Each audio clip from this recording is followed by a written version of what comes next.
Our state has some incredible problems. My name is Lynn, Hinderaker. I'm here to talk about that with you and talk about the trends that have shaped this state and dragged us in one direction or another. We're not really we're not realizing the dream we had way back in the early 2000s or even around 2008 or 9 or 10.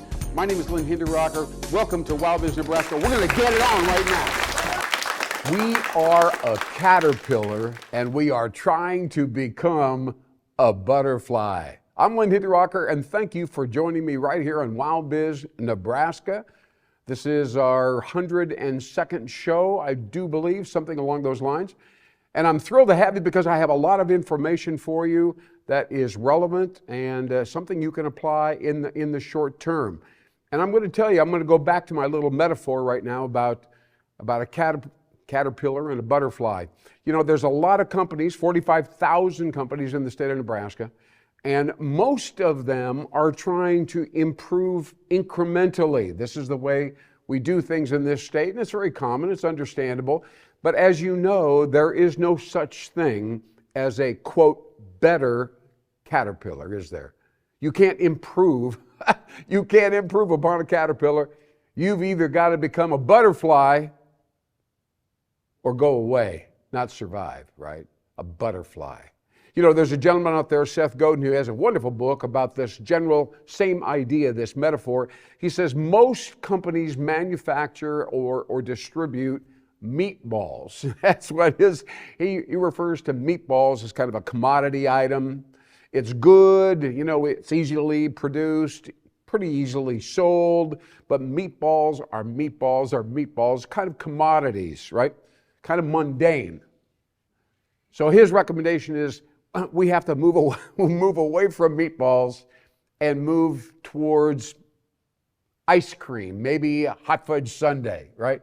With stuff on top, right? That's his metaphor, saying we've really got to step up and be more exciting, present a delightful experience to the end user and the customer, as well as to our employees, so that they get excited day in and day out about what they are consuming. And by the way, let me say this, I've just made a small mistake. As we move, and I'm going to tell you this, I'm going to give you reasons why we are on a revolutionary path. Now, I'm talking about businesses in the state of Nebraska now, very explicitly. We are on a revolutionary path. And I'm hoping, by the way, that it can be kind of intellectual and well thought out. In fact, I've got a graphic here. It's actually a 3-page flyer or promotional piece, but there's something on the front of this cover I need you to see. And obviously it's a little bit difficult here with the productions as we see right here, but you'll see the words in the upper right-hand corner, the conscious evolution of our state. Now that I think is a little bit understated, frankly, because I'm here today to tell you that the business sector of the state of Nebraska needs to embrace revolution. Revolution, that's absolutely correct. By the way, here's just one example of why I say that. 91% of all business owners, CEOs, and so on, will tell you, and I want to quote this exactly right, 91% of CEOs believe business is changing dramatically within the next 5 years. And by the way, I'm going to talk to you about the key trends, because if you're listening carefully to me, you're thinking to yourself, well, geez, what should we be doing? I mean, you know, if he's right, we need to be doing some different things and laying the groundwork and getting going in some different directions. Maybe, I don't know, something's got to happen, right? Something's got to happen. Now, before we plunge into that idea, and many things could and should be happening, I want to step aside for 2 seconds, just take a little sidebar here. As you know, this is a show serving the entire state of Nebraska, not just Omaha, not just eastern Nebraska, but the entire state of Nebraska. An article that I just picked up recently here out of the Wall Street Journal, talking about the communities that are being preferred by young folks, workers, families are moving into communities. Obviously, Omaha and the rest of the state works rather hard to try to attract these folks. But here in the U.S. News and World Report, or the Wall Street Journal rather, the headline, I'm going to hold up this paper right now, it says, affordable Topeka. Topeka is the top emerging market. Now, I'm really surprised. I'm really surprised. I wouldn't have been a bit surprised if it said affordable Omaha is the top emerging market. We put a lot of time and energy into making Omaha exciting and new things, the riverfront and so on, and certainly our residential market is a little overpriced these days. But I'm going to hold this up so you can take a quick idea here, and perhaps you can see the headline of this newspaper article, Affordable Topeka. So the concept and the content within the article says that people are trying to get away from expensive urban environments in Northern California. San Francisco is cited, of course, and other areas. They want to go someplace where housing is more affordable and move their families there. And I think that's an integral part, isn't it, of the Omaha quote-unquote pitch. We're trying to be as sophisticated as Chicago or New York or Dallas, but we also want affordability and family ambiance, and I think we're trying to get both of those done. Very, very interesting trends that we're looking at right now. Now, going back to the flyer or the little thing that I held up a second ago, the subhead under the conscious evolution of our state, I've mentioned that already, but the subhead says, and of course there's very modern graphics here, but the subhead says bold solutions to chronic problems. Bold solutions to chronic problems. So let's get on with it. Let's say that we are in a revolutionary mindset. All right, we do have chronic problems, and let's say that we are thinking along these lines, shall we? And let's talk about the last statement that I made there for a second. When consumers get involved with you and we're in this mindset, this is the next step. Now, this is the next stage. They don't consume value, which is what, normally we produce products so that they can be consumed and they're perceived as good value products. The concept is that they co-create value with the manufacturer, producer, distributor, whatever. Big deal. It's a big, big difference. Instead of consuming what we sell them, they are creating it with us insofar as creating value. And just a way to reiterate this one more time, it says, you're not becoming a better company, you're becoming a different company. So once again, we're talking about the whole caterpillar, butterfly metaphor, and we're really encouraging you to think seriously about what it would take to become a different company. Seriously. All right, so let's talk about it, for instance. Let's talk about the trends that you need to wrap your company around, the things that are happening in our world around us. There's the whole Facebook metaverse, right? Where we're trying on glasses and we're seeing clothing that can fit into an avatar or a prototype of who we are, and we can see how that looks. We are moving rapidly insofar as talent is concerned. Many companies in the state of Nebraska are struggling with talent. They don't quite know how to deal with mass resignation. 67% of all employees are thinking about leaving. They don't have any strong feelings about the company. Very little loyalty there.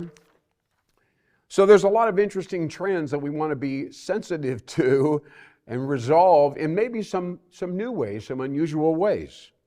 Here's a couple other trends that are shaping our business and why we have to continue to be, quote, revolutionary or new. One is, a key idea here is resilience, right?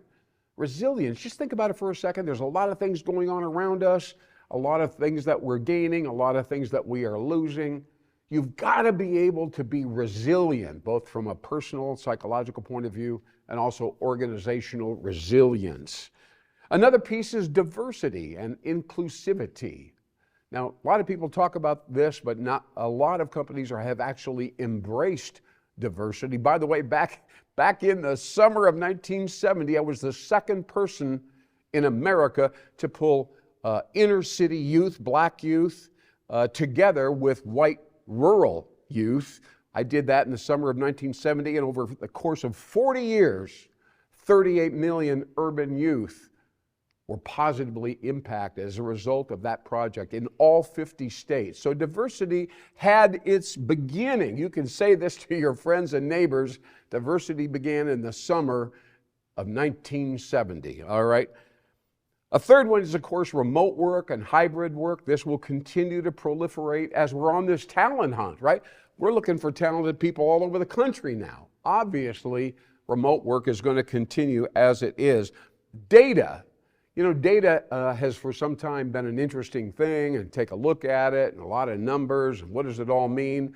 Data is now becoming a strategic consideration, a strategic element around which we do, quote, revolutionary and strategic planning. Another part is this is a big trend, is sustainability. Now, you know, we all understand that the green thing has been going on for some time, and there's a real large sector, I would say about, maybe 38 to 40% of all people in America today have a feeling, a strong feeling that if it's possible to not pollute, if it's possible to build a building using environmental or sustainable materials, they want to do that. So these are just some of the trends that are piling up right in front of us here in the state of Nebraska, and we have to make decisions about how we're going to react to these trends. And hopefully we can be collaborative and work together and create some really substantive solutions, because a lot of people are moving incrementally. Well, we'll try a little of this, try a little of that. They're falling rapidly behind the curve right here in Nebraska. We can't let that happen, and that is a fact, Jack. Okay. Hey, I'm Lynn Hinderaker right here on WowBiz Nebraska. I want to tell you who is sponsoring our show right here, WowBiz Nebraska, this particular week. And I really appreciate you watching and watching out for this company, because they are on the upswing. The name of the company is the Inverted V. The Inverted V, and of course that is the one product. They do one thing and one thing only, and they do it well, ladies and gentlemen. Now, if you go to any exhibit, trade show, conference, and you have the opportunity to exhibit, you want to make sure that you don't, do the same thing as everybody else up and down the long aisles. Everybody's got that concave backdrop and maybe a table near the front. That's pretty much it. Maybe some flyers sitting around. If you are an Inverted V buyer, here's what you're going to get. You're going to get 2 super graphics, all right? Not as large as the Canva, but still large nevertheless, about 4.5 feet wide, obviously about 10 feet long, and they're going to come together out of the back of the booth, and they're going to come together into a V formation. Obviously, you've got your aisle out here in front. They can only come 50%, by the way, of the depth of the booth, and they're cognizant of that. Now, when you have these 2 panels, you have the opportunity to messaging differently, which means you have a message for your customers who are already in the building and walking by, and then you have another panel that has a message that's appropriate for your non-customers. So here you are, target marketing in this exhibit or trade show environment. People will be saying, where did they come up with that, right? Where did they come up with it? But that's not all. At the far corner on each side of the booth, right out near the aisle, right here where people are walking by, that's where you have a podium and you have a couple salespeople parked on each corner, right next, I'm talking inches, if not maybe feet away from the aisle as they go by. So people now feel like they can step right into the display, right into the exhibit area. They're right there.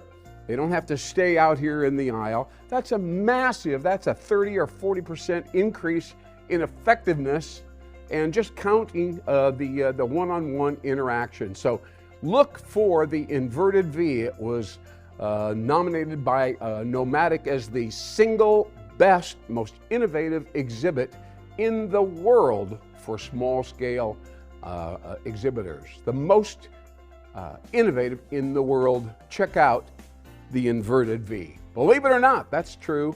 Very exciting information, and that's the kind of thing we try to bring to the viewers right here in WowBiz, Nebraska. All right. By the way, as we go into the back end of the show, something else that a lot of people don't know and may or may not be interesting, may or may not be valuable, but I've got a thing here from the front cover page of the Omaha World Herald, clear back in, I think it was 2006 or 7, I don't quite know.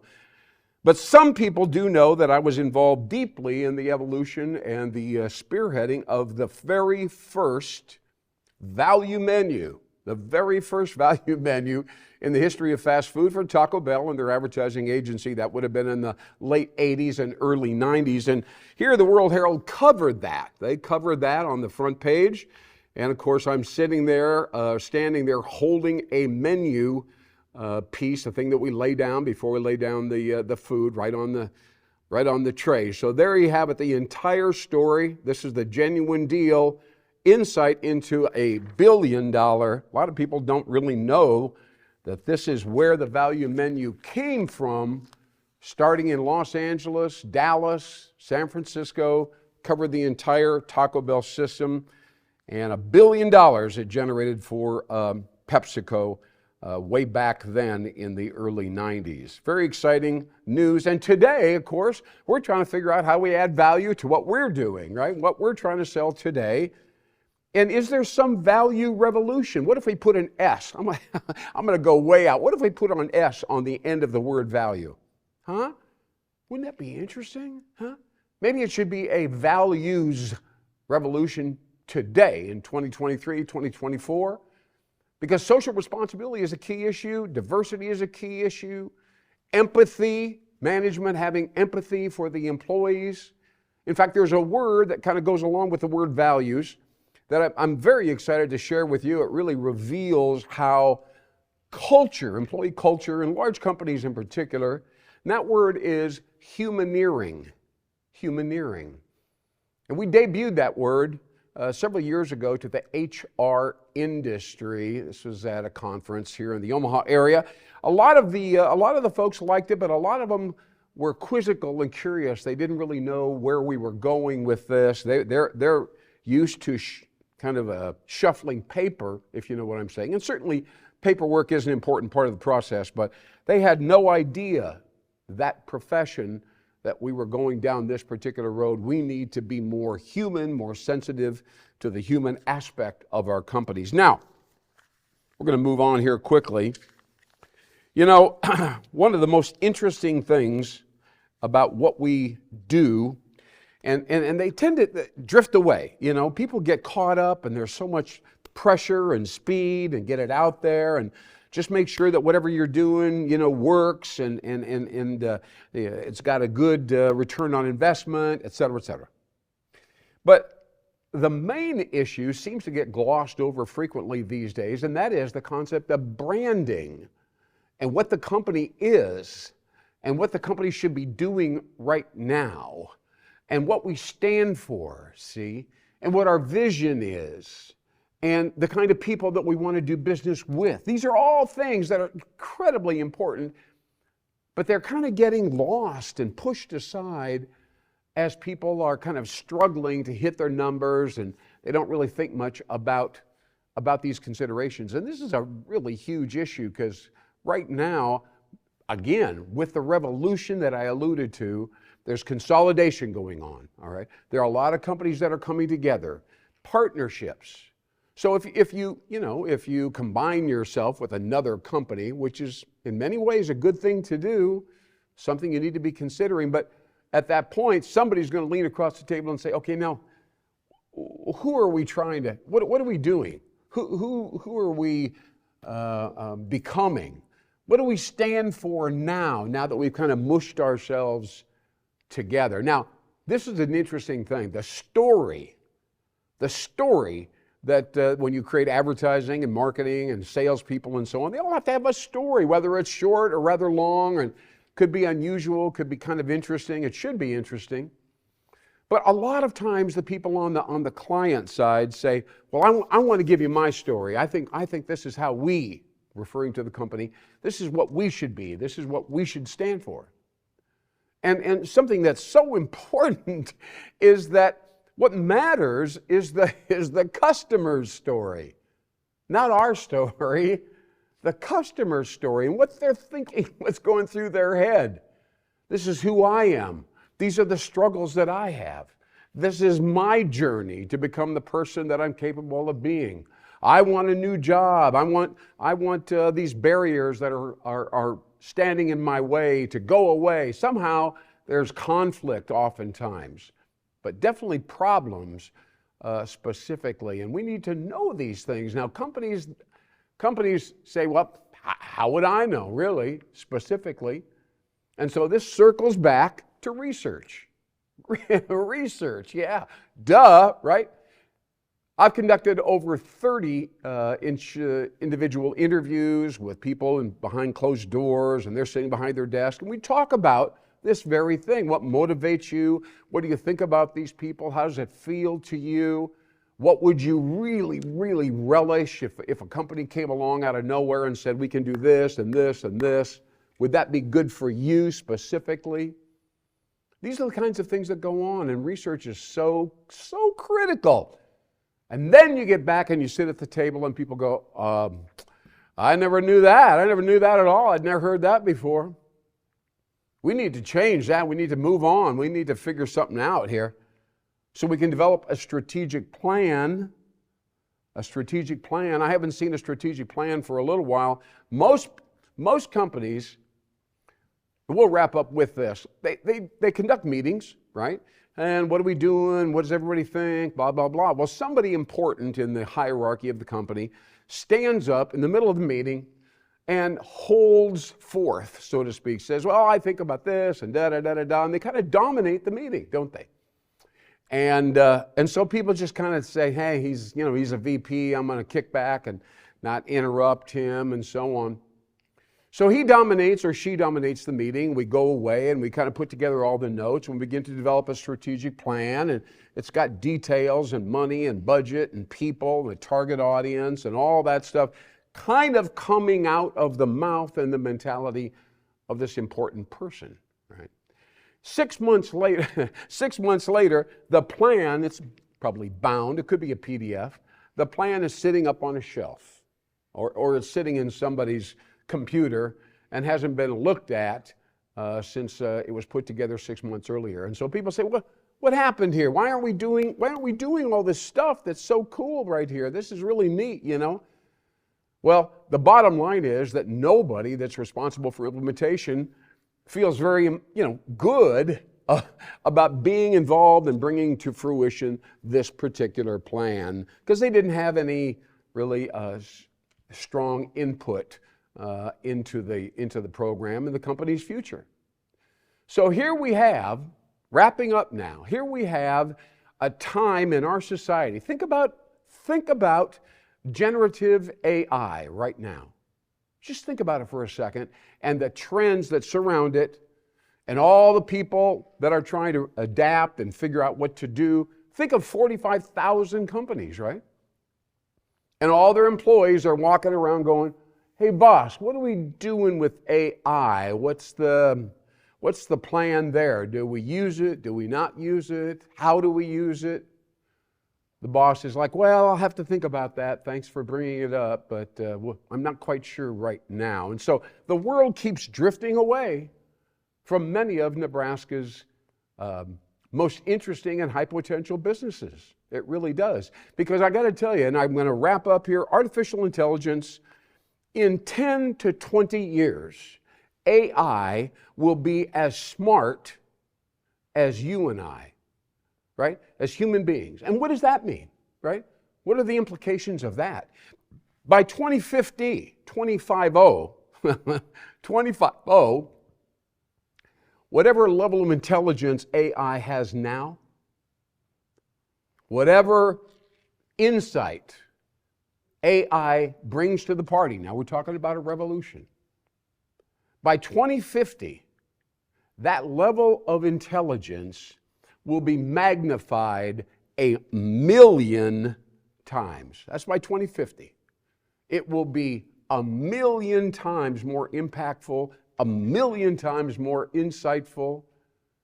hopefully 1,000,000 times more useful, but we don't really know. And if it is, by the way, what portion of our Nebraska economy, 1.9 million people, are going to be displaced? They just won't have jobs anymore. There will be nowhere for them to work, and they'll be sitting at home. 30% of the state's population potentially will be in that quagmire, that situation. And what do we do then economically? These are the issues that are floating around. And if you own a business, work for somebody that owns a business, you need to grab this particular TV show, sit them down and say, hey, we've got a situation. It may be bad, it may be good, but there's no clear view forward at this point. Nobody can tell me how our world is going to change and whether we are caterpillars and whether we're going to turn into butterflies or not. That's what we want to know. Boss, tell us, where is the future for our company and our industry right here in Nebraska? That's a tough question, very tough question. It needs to be answered at a very high level with a lot of follow through. And let me tell you, it's not easy to orchestrate a turnaround and a re-engineering of that scale, no matter what size your company really is. So think about that. Check out WowBiz Nebraska. Turn on our show. Watch it again and again right there on YouTube. My name is Lynn Hinderaker, and we want to thank you for tuning in, by the way. And we're also grateful to our sponsors. And we'll see you soon. And maybe you've got some solutions. Let us know where you're coming from right here at WowBiz Nebraska. Thanks so much for watching. We'll see you next time. Take care.